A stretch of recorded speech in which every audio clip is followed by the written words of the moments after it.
A piercing scream wakes you up in the middle of the night. You turn to your wife, who's also been jolted awake from the horrific noise, and tell her you'll sort things out. Your son has been suffering from terrible nightmares recently, to the point where he sometimes refuses to sleep altogether. Looks like it's another one of those nights. You rush down the hallway to his room, hoping you don't have to stay up all night consoling him again. The kid is a real handful, but he's been through a lot over the last few months. You can only hope that what happened in Cambodia won't haunt him for the rest of his life. You enter your son's bedroom, expecting to find him sitting up in bed trembling. Instead, he's laying down motionless. Weird.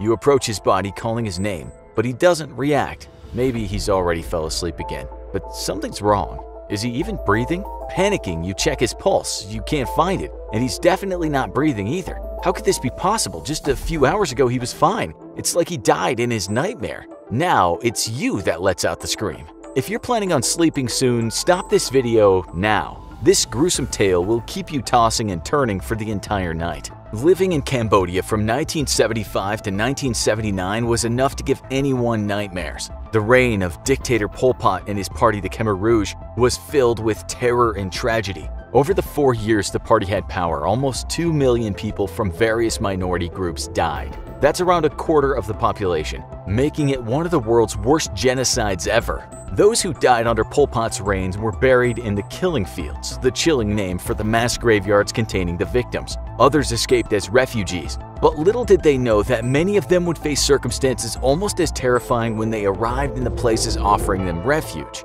Throughout the 70s and 80s, many people died in their sleep after having nightmares. The strangest part is, they all had one thing in common. They were male refugees from Southeast Asia who had fled from the killing fields to the USA. American dream? More like American nightmare. This phenomenon became so prevalent that it was known as the Asian death syndrome at the time. We are yet to understand it fully.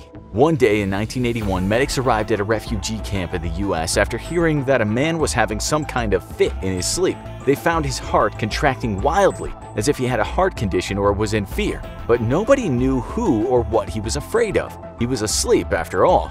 The medics did everything they could to save the man's life, but they watched him pass away in front of their eyes. The case was as mysterious as it was sad. The victim was healthy, reasonably young, and had just died for no apparent reason. But part of the puzzle may have been his home country. The man was from Laos. You see, it wasn't just the Cambodians that were going through a hard time during the 70s and 80s. In Laos, the CIA had recruited the Hmong, an ethnic group in the area, to fight North Vietnamese soldiers in the Vietnam War. As if the Hmong didn't have things bad enough by being disproportionately killed during the war, the Hmong soldiers died 10 times more often than their US counterparts. They also ended up being persecuted in their own country. When Laos became communist, it saw the Hmong soldiers as traitors for fighting against Vietnam. Many ended up fleeing to the US along with refugees from Cambodia and Vietnam. In fact, the patient who died in a refugee camp under the supervision of medics was the 4th Hmong man to die in the US over a 9-month period. And between 1981 and 1988,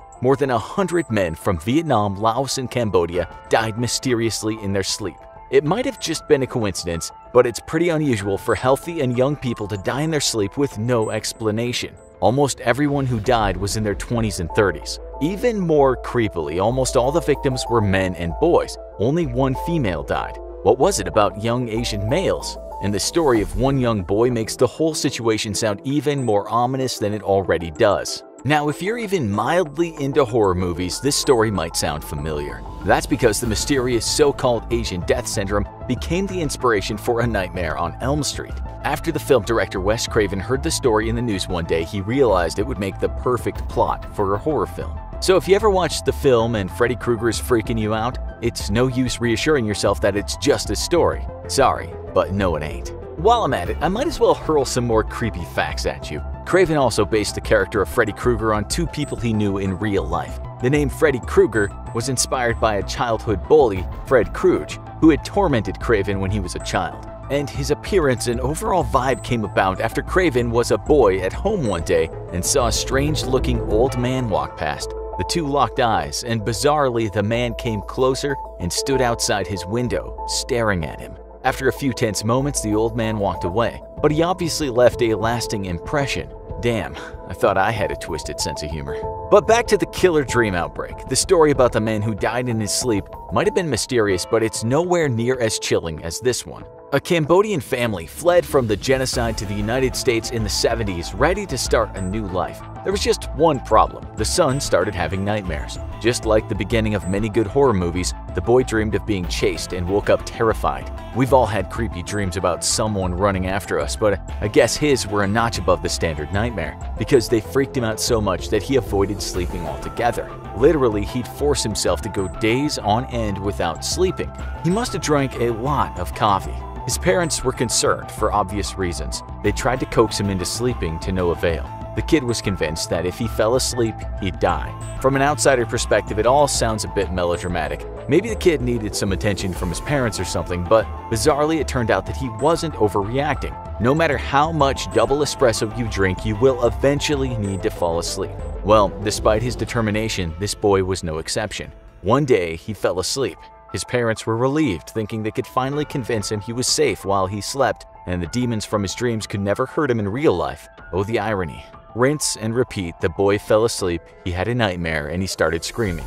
His parents rushed in to comfort him, only to find out he'd already died. Incredibly, his nightmare had killed him. Just like the other 100 men from Laos, Cambodia, and Vietnam, it made the perfect plot for a horror film. A young child who sensed danger and logical adults refused to believe his absurd theories. But how is it possible that a young boy could die in his sleep? Surely, there's a logical explanation that doesn't involve a demon like Freddy Krueger. Investigators tried and failed to find a medical cause of the deaths. They found some links with an irregular heartbeat, but nobody knew what the cause of the irregular heartbeat was. Since then, there have been a few more theories. One explanation was that the refugees were exposed to a chemical nerve agent used during the Vietnam War. It sounds mildly logical, but no doctors could find any actual evidence for it. Besides, even if the idea made some scientific sense, which it didn't, it failed to explain why the nerve agent would only affect males and only during the night. Another idea was that the night terrors were a symptom of post-traumatic stress disorder provoked by the horrific experiences of the refugees and the unfamiliar world they entered in the USA.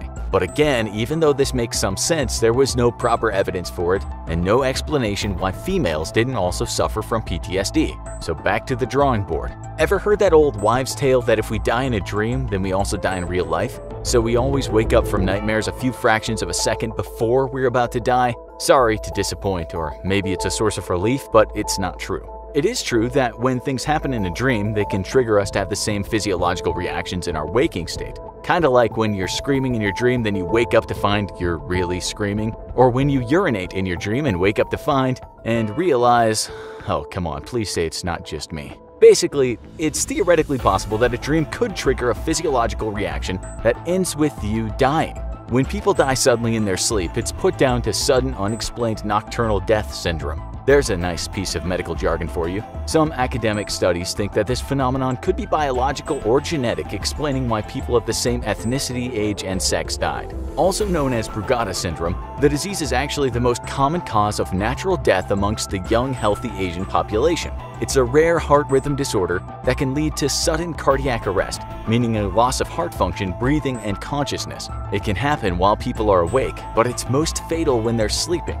And yeah, I know, a rare genetic disease is kind of an anticlimax compared to a spooky Grim Reaper entering kids' nightmares, but we still don't know everything. Since the peak in the mid and late 1980s, death from sudden unexplained nocturnal death syndrome, Brugada syndrome, or whatever else you want to call it, have decreased sharply. Nobody can fully explain the decrease, so we can't rule out any funny business or Grim Reapers quite yet. Anyway, it's getting late, time to get some sleep. Or check out our other videos. Scientists reveal how dreams can kill you in real life, or Night Hag, the demon that visits you in your sleep.